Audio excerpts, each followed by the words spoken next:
அன்னை தகவல் சேனலில் இன்றைக்கி என்ன பார்க்க போகிறோம் அப்படின்னா, ஸ்டாஃப் செலெக்ஷன் கமிஷனில் கால்ஃபார் பண்ணியிருக்காங்க.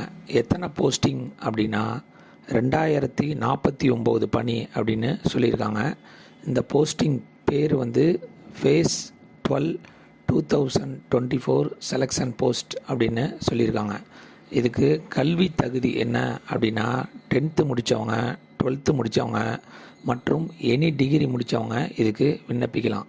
இந்த ஸ்டாஃப் செலெக்ஷன் கமிஷன் அப்படிங்கிறது என்ன அப்படின்னா, சென்ட்ரல் கவர்மெண்ட்டு ஜாபு. நம்ம தமிழ்நாட்டில் டிஎன்பிசி மூலியமாக வேரியஸ் டிபார்ட்மெண்ட்டுக்கு செலெக்ஷன் பண்ணுற மாதிரி சென்ட்ரல் கவர்மெண்ட்டு ஜாபுக்கு இந்த ஸ்டாஃப் செலெக்ஷன் கமிஷன் மூலியமாக தான் வேலைக்கே ஆளுங்க எடுப்பாங்க.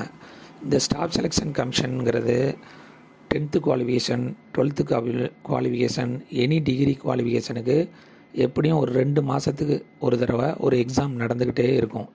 இது ப்ராப்பராக ஃபாலோ பண்ணிங்க அப்படின்னா கண்டிப்பாக ஒரு 6 மாதம் இல்லைன்னா ஒரு வருஷத்துக்குள்ளே ஏதாவது ஒரு பணியில் சேர்ந்துடலாம்.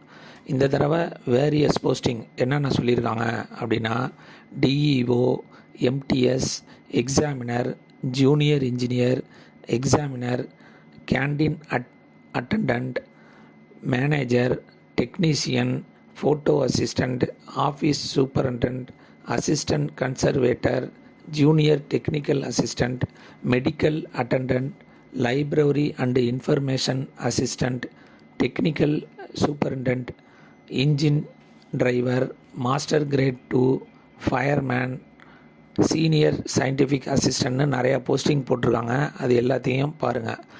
இது வேரியஸ் போஸ்டிங் போட்டிருக்கிறதுனால ஏஜ் ரிலாக்ஸேஷனுங்கிறது கொடுத்துருக்காங்க. ஃபார் எக்ஸாம்பிள் சில பேர் 10th குவாலிஃபிகேஷனை வச்சு படித்தாங்க, எக்ஸாமுக்கு அப்ளை பண்ணாங்க அப்படின்னா அவங்களுக்கு மேக்ஸிமம் 21 இயர்ஸ் தான் ஏஜ். அதுவே 12th குவாலிஃபிகேஷன் அப்படின்னா 23, டிகிரி குவாலிஃபிகேஷன் அப்படின்னா 25 அப்படின்னு கொடுத்துருக்காங்க. இதில் ஏஜ் ரிலாக்ஸேஷன் என்ன அப்படின்னா, எஸ்சி எஸ்டிக்கு 5 இயர்ஸ் ஏஜ் ரிலாக்ஸேஷன் கொடுத்துருக்காங்க. ஓபிசி கேண்டிடேட்டுக்கு 3 இயர்ஸ் ஏஜ் ரிலாக்ஸேஷன் கொடுத்துருக்காங்க. ஃபிசிக்கலி சேலஞ்சு ஜென்ரல் கேட்டகரி மற்றும் எக்கனாமிக்கலி வீக்கர் செக்ஷன் அவங்களுக்கு 10 இயர்ஸ் ஏஜ் ரிலாக்ஸேஷன் கொடுத்துருக்காங்க. அதே மாதிரி ஃபிசிக்கலி சேலஞ்சு எஸ்டி கேண்டிடேட் அப்படின்னா 15 வருஷம் ஏஜ் ரிலாக்ஸேஷன் கொடுத்துருக்காங்க. ஃபிசிக்கலி சேலஞ்சு ஓபிசி கேட்டகரிக்கு 13 இயர் ஏஜ் ரிலாக்ஸேஷன் கொடுத்துருக்காங்க. தமிழ்நாட்டில் இந்த ஸ்டாஃப் செலெக்ஷன் கமிஷன் எக்ஸாம் எங்கெங்கெல்லாம் நடக்குது அப்படின்னா, சென்னை, மதுரை, கோயம்புத்தூர், கிருஷ்ணகிரி, சேலம், திருச்சிராப்பள்ளி, திருநெல்வேலி, வெள்ளூர் மற்றும் பாண்டிச்சேரியில் நடக்குது. அப்ளை பண்ணுறதுக்கு டைம் என்ன அப்படின்னா 26/2/2024 18/3/2024 வரலும் ஆன்லைன் மூலியமாக மட்டும்தான் இது விண்ணப்பிக்க முடியும்.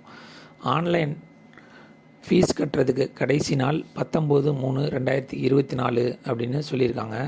அப்ளிகேஷனில் ஏதாவது கரெக்ஷன் இருந்துச்சு அப்படின்னா அதை 22/3/2024 24/3/2024 கரெக்ஷனை சரி பண்ணிக்கலாம் அப்படின்னு சொல்லியிருக்காங்க. அப்ளிகேஷன் ஃபீஸ் என்ன அப்படின்னா, பெண்கள் மற்றும் SC ST, ex serviceman, physically challenge பர்சனுக்கு எக்ஸாம் ஃபீஸுங்கிறது கிடையாது.